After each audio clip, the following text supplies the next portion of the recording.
IMF, थोड़ा सा IMF का ये बता दूं, ये वर्ल्ड में डेवलपमेंट के बारे में कभी भी नहीं बात कर, डेवलपमेंट बैंक की तरह काम नहीं करता। It is working as an economic crisis.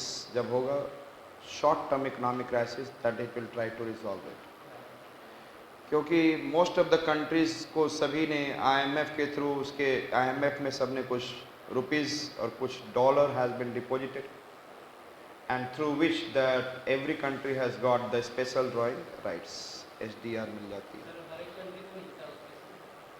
जब आप शेयर करोगे तो सभी कंट्री का अपना शेयर रहेगा। हाँ, जो मेंबर्स होंगे जिन्होंने अपना मनी डाला होगा तो वही उनको मिलेगा एसडीआर।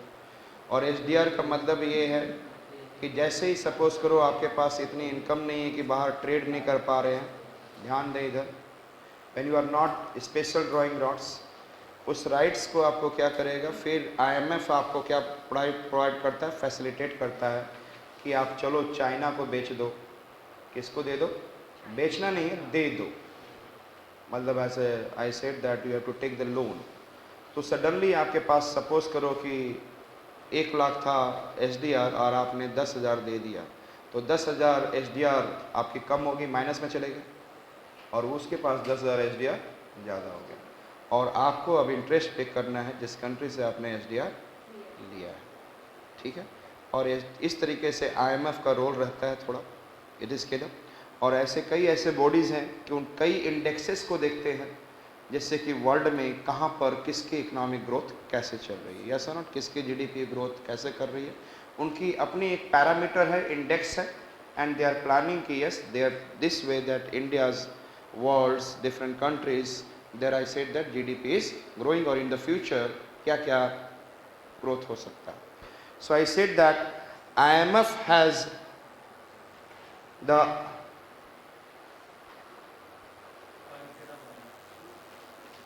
चल रहा है ना, the IMF has pointed out that the fast growing economies of Asia face the risk of falling into middle income trap. ये बोल रहा है कि it will not be converting into high income, वो मिडिल इनकम में ही फंस के रह जाएगा, यस ना। अब वो किस बेसिस पे बोल रहा है, या पॉपुलेशन बोल रहा है, ये हमें नहीं सोचना है, लेकिन ज़्यादा चांस है हम इंडियन एंड चाइनीज़ कंट्रीज़ के लिए कि हमारी पॉपुलेशन बेस क्या है, ज़्यादा है, और उसके अनुसार से ये लग रहा है कि इसकी बियॉन्ड इकोनॉमी नहीं पहुंच सकती है। सिंपल सी चीज़ है, यदि मुझे पर ईयर $40,000 हमारा हो जाए हर एक इंडियन का, तो इसका मतलब है कि हमारी इकोनॉमी यूएसए से कई गुना ज़्यादा होनी चाहिए, क्योंकि हमारी पॉपुलेशन भी ज़्यादा है। तो पॉपुलेशन से डिवाइड करने के बाद per capita income should be what, high, और वो इकोनॉमी को वहाँ पहुँचने के लिए हमारे पास कुछ बेस भी अच्छी होनी चाहिए, so that it can reach up to this. तो बेस को भी स्टडी करते होंगे, कैसा ह्यूमन रिसोर्स है, which are the kind of infrastructure they have, yes or not, what are the infrastructure में से आपके, I said that in the form of social, in the form of economy, in the form of political, in the form of I said that technological infrastructure। तो आज के date में शायद हम लोग, आपको शायद पता है कि हम लोग लॉजिस्टिक पैटर्न पे ज़्यादा बात कर रहे हैं, yes or not, लॉजिस्टिक। अभी मैं इसके बारे में बात नहीं कर रहा हूँ, हमें इसने कहा लो मिडिल इनकम ट्रैप में आ जाएंगे, यही वो बोल रहा है ना, यही बोल रहा है ना। तो इसकी बात कर रहे हैं, लेकिन हम देख रहे हैं कि हमारी सागरमाला प्रोजेक्ट बढ़ रहा है। आज हम लोग 15,000 million metric ton per annum हम लोग कार्गो का क्या कर रहे हैं, आवाजाही हो रहा है। लेकिन ये बोला गया है कि नेक्स्ट 2025 तक 25,000 हो जाएगा, 1,000 बढ़ जाएगा, 2030 तक 35,000 हो जाएगा। तो इसका मतलब बहुत ज़्यादा बढ़ेगा, बहुत एम्प्लॉयमेंट इंक्रीज होगा, क्योंकि सागरमाला प्रोजेक्ट वही नहीं है कि केवल पोर्ट्स को डेवलप करो, industries near by surrounding area में, कोस्टल एरिया में डेवलपमेंट, क्या ये ऐसे ही हो सकता है? क्या इंडस्ट्रियल डेवलपमेंट ऐसे ही होगा? नहीं। और साथ में यदि मुझे सारे पोर्ट्स को डेवलप करना है, कोस्टल डेवलपमेंट करना है, तो मैं पूरे चारों तरफ इंडस्ट्रियल कॉरिडोर, यस और ना, We have also that it is planning towards already Delhi to Mumbai and passing through Ahmedabad, Mumbai to Bangalore, Bangalore to Chennai, Chennai to Visakhapatnam. I said that Visakhapatnam to there is several. I said that industrial or economic corridors are there. इसका मतलब ये है कि corridor का मतलब है कि nearby ऐसा इंफ्रास्ट्रक्चर डेवलप करो जिससे इंडस्ट्री ग्रो करे. That is the known as what industrial corridor. तो हम जान रहे हैं और ये सब चीज वो भी देख रहे हैं. तो कोई ना कोई उनकी अपनी पैरामीटर है जिस पर वो डिसाइड कर रहे हैं कि वी विल हम लोग हमारी जीडीपी डबल डिजिट में चल रही है और उस डबल डिजिट से वो बोल रहे हैं फिर भी हम मिडिल इनकम ट्रैप में फंसेंगे. किसमें? तो ये इन्होंने कहा, लेकिन इतना ही समझना है. लेकिन मैं कह रहा हूं कि चांसेस हैं कि हम लोग हाई इनकम में आएंगे, लेकिन थोड़ा सा हमें अपने पॉपुलेशन को भी क्या करना होगा. IMF has pointed out that the fast growing economies of Asia, इसको ध्यान देना है. मैंने अभी जो कहा वो आपके लिए बेनिफिट के लिए कहा. मैं अभी बात कर रहा हूं कि ऐसा ये कह रहे हैं. IMF has pointed out that the fast growing economies of Asia face the risk of falling into middle income trap. चलिए ये सही कह रहे होंगे.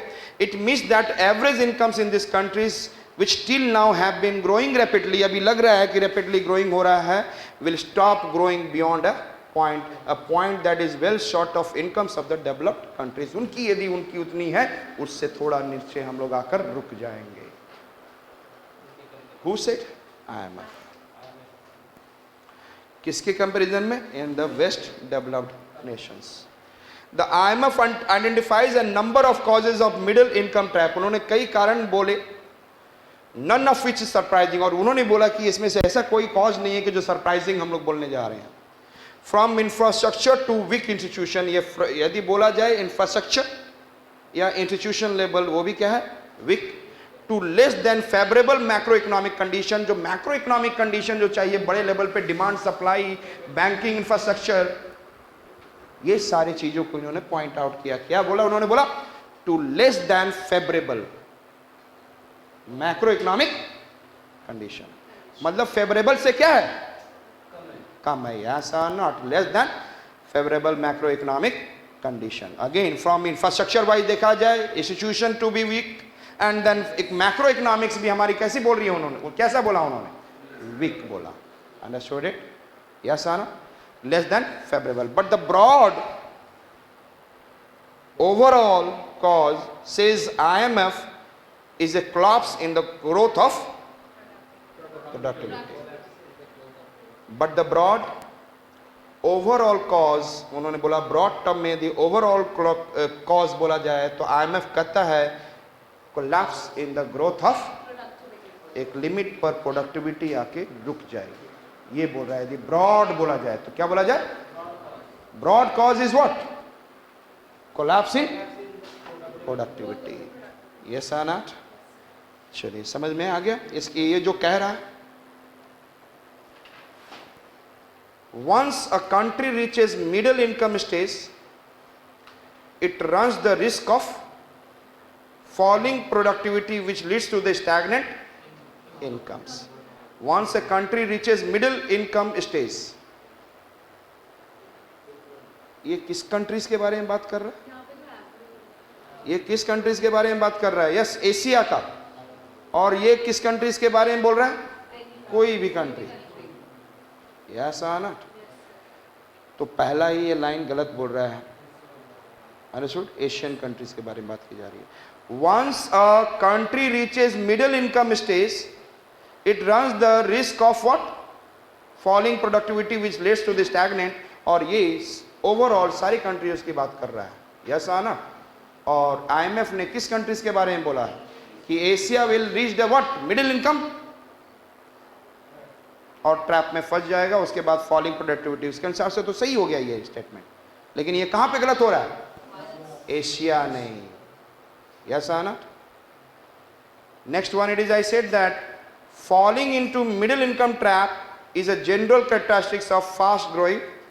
ये भी बोल दिया general miss universal. general miss, general का मतलब क्या होता है? universal, सभी के लिए होगा. इसके बेसिस पे अगेन हमने इसको क्या कर दिया? eliminate. यस आना? कि general कैसे बोल रहे हो आप? There is no hope at all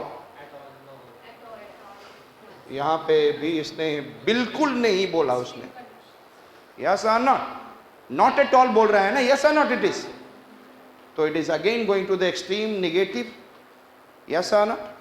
पहले में भी एक्सट्रीम वर्ड बोला, once a country means every countries, second में उसने बोला जनरल यूनिवर्सल, एंड थर्ड में बोला not at all negative universal, yes और नॉट।